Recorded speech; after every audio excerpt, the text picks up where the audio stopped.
வேப்பூரில் தமிழக அரசை கண்டித்து விவசாயிகள் ஆர்ப்பாட்டத்தில் ஈடுபட்டனர். கடலூர் மாவட்டம் வேப்பூர் சுற்றுவட்டார பகுதிகளில் கடந்த ஆண்டு பல்லாயிரக்கணக்கான ஏக்கரில் சாகுபடி செய்யப்பட்டிருந்த மானாவாரி பயிர்கள் கடும் வறட்சியால் முற்றிலும் சேதமடைந்து விவசாயிகளுக்கு பெரும் இழப்பு ஏற்பட்டது.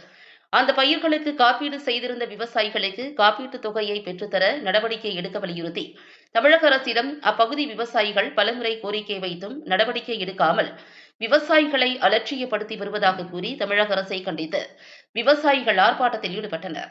கடந்த ஆண்டு பாதிக்கப்பட்ட விவசாயிகளுக்கு காப்பீட்டுத் தொகையை பெற்றுத்தர வலியுறுத்தியும் தற்பொழுது இப்பகுதியில் பெய்த மழையால் பாதிக்கப்பட்ட பயிர்களுக்கு இழப்பீடு வழங்க வலியுறுத்தியும் வன விலங்குகளால் பயிர்கள் பாதிக்கப்படாமல் இருக்க நடவடிக்கை எடுக்க வலியுறுத்தியும் பேருந்து நிலையத்திலிருந்து ஊர்வலமாக சென்று வட்டாட்சியர் அலுவலக வளாகத்தில் போராட்டத்தில் ஈடுபட்டனர். இதில் ஏராளமான விவசாயிகள் கலந்து கொண்டனர்.